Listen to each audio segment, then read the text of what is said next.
Welcome to the Olympus Report, demigods, monsters, and gods alike.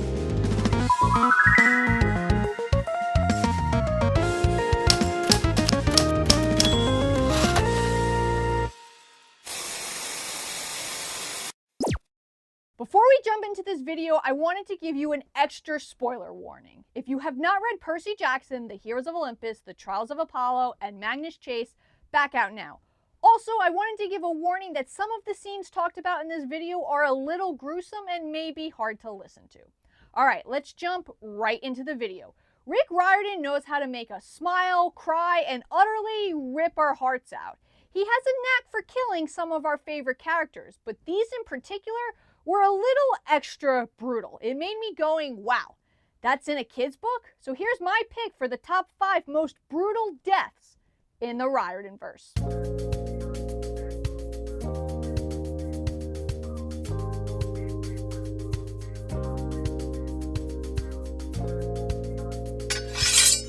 Number 5, Ruby Kane.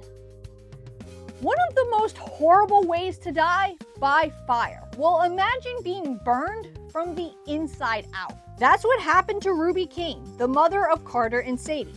Ruby sacrificed herself to keep Apophis sealed in the Duat. When a magician overuses their magical energy, it literally consumes them from the inside out. Total magical burnout. It took all of Ruby's strength to seal Apophis, and she most likely felt herself burning up during the process. Knowing the whole time she wasn't gonna make it, this wasn't a quick death.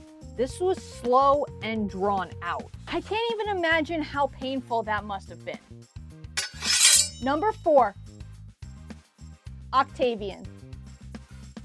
Octaven did a lot of really horrible things, but I don't think even he deserved to go out the way that he did. At the end of the day, Octaven was trying to do something right. He realized that Gaia was the true enemy. He could have continued his attack on Camp Half-Blood, but instead he chose to fire on Gaia. And this was ultimately what got him killed. His robes were stuck in the onager that he fired, catapulting himself into the air and plunging him into Gaia, where he went up in a flaming explosion. Nico and Will had the opportunity to warn him, but they didn't, and it's something that they struggle with. Did they make the right decision? It's hard to tell, which I think adds a whole other layer of emotion to this death. Octaven likely had several terrifying seconds in the air where he realized he was going to die. I only hope that he died instantly upon the explosion. Number 3, Bryce Lawrence.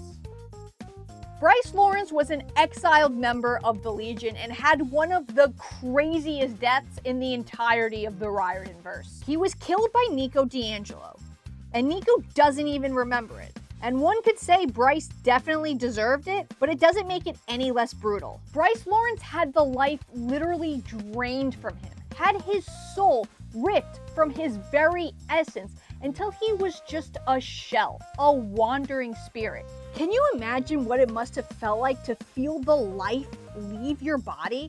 To feel yourself age in a matter of seconds? Your life literally ripped away from you, figuratively and literally. Unable to breathe, unable to move.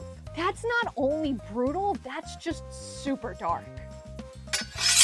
Number 2, Magnus.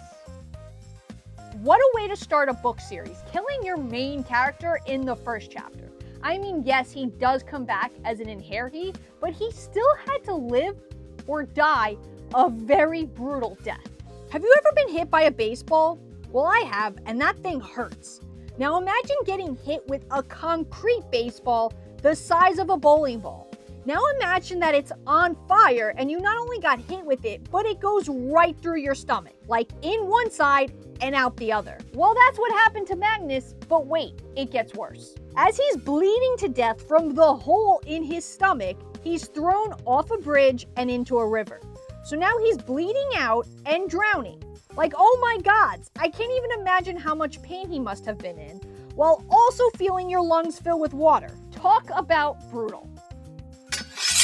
Number 1, Jason. I mean, what can I say that I haven't already said on this channel? Jason's death is one that to this day still affects me so deeply. It was not only painful to lose him, but he couldn't even die quickly. We had to read about his suffering. Jason was exhausted, beaten up, and in pain. And then he was stabbed in the back, literally, multiple times. Jason had to feel a spear shoved through his body several times and most likely didn't even have time to bleed out. The injuries to his internal organs were probably so severe he died before he even had a chance to bleed out. I can't imagine the pain he must have been in. But all Jason cared about in his last moments was making sure his friends were safe and that Apollo would keep his promise to make the world a better place. Jason takes the term taking one for the team to a whole new level. Wow, that was a difficult one to talk about. Which deaths in the RIordanVerse had you putting down the book and going, wow? Let me know down in the comments below. Until next time, I'm signing off. And please, as always, stay safe.